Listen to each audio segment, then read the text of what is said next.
Então, a varíola do macaco, na verdade, é porque esse vírus ele foi isolado no laboratório na Dinamarca em 1958 e foi isolado de um macaco. Então, como era o vírus da varíola e foi do macaco, o nome monkey, macaco, pox, varíola, juntaram e virou varíola dos macacos. E só veio a ter no ser humano, né, numa pessoa, a partir de 1970, no como foi uma criança, foi o primeiro caso em ser humano. Então, como já tinha esse nome do laboratório, continuou-se utilizando esse nome.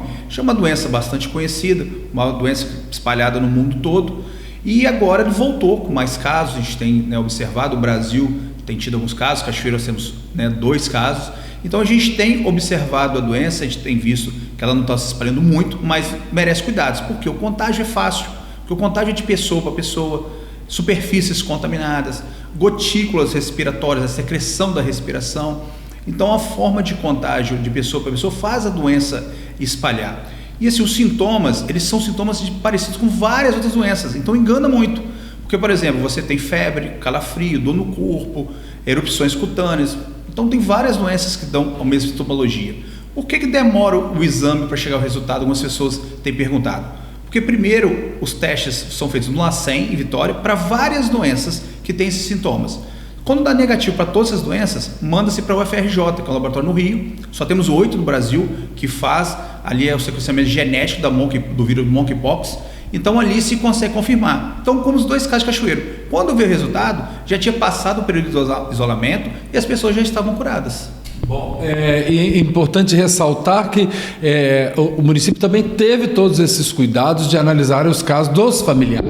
Exatamente. Quando toda doença infecto-contagiosa, a gente observa os familiares, os contatos próximos, que a gente fala que são aquelas pessoas que convivem no dia a dia, e nenhuma pessoa da família dessas 2 pessoas tiveram qualquer tipo de sintoma. Existe uma investigação para saber aonde foi a porta de entrada aqui para o município? Então, a gente investiga. Qual que é a primeira questão que a gente levanta? Se essas pessoas viajaram, pegaram essa doença fora, mas não tinham viajado, então isso demonstra o que a gente já sabia da questão da transmissão comunitária dentro do Espírito Santo e dentro da nossa cidade. Depois da contaminação, quanto tempo demora-se para apresentar os primeiros sintomas? Então a pessoa normalmente começa com uma febre ou uma dor no corpo, geralmente do primeiro ao terceiro dia começa a aparecer as feridas no corpo, geralmente na face, e vai disseminando para outras partes, e essa pessoa pode ter gânglios linfáticos infartados, que a gente fala, são os linfonodos, né, aquelas ínguas que o pessoal fala do corpo doloridas.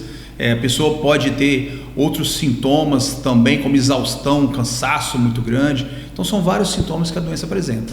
Nós já temos um tratamento, temos vacina, como é que está? O tratamento hoje é o tratamento sintomático, a gente trata os sintomas da doença, até porque, como eu disse, a doença é normalmente autolimitante, só vem agravar o que a gente tem observado em pacientes com grandes comorbidades, pacientes com imunodepressão, pacientes idosos e também gestantes, são os que a gente tem mais cuidado, são os pacientes que têm mais risco. Mas normalmente é uma doença autolimitante, 2 a 3 semanas a pessoa está curada, mas nós tivemos casos de óbito, então assim, a gente tem que ficar alerta. Muitas pessoas tomaram a vacina da varíola no passado, demonstram uma resistência, e a Organização Mundial de Saúde ela vem estudando a necessidade, se os casos aumentarem muito, uma vacinação em massa.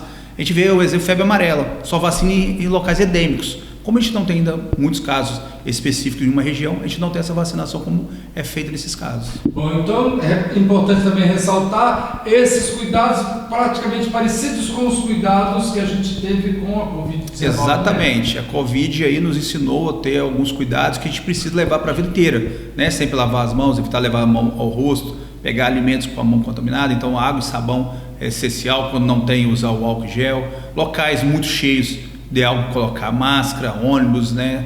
Serviço de saúde hoje ainda é obrigatório o uso da máscara, então nós temos que manter os cuidados de higiene, né? Os cuidados de proteção e etiqueta social.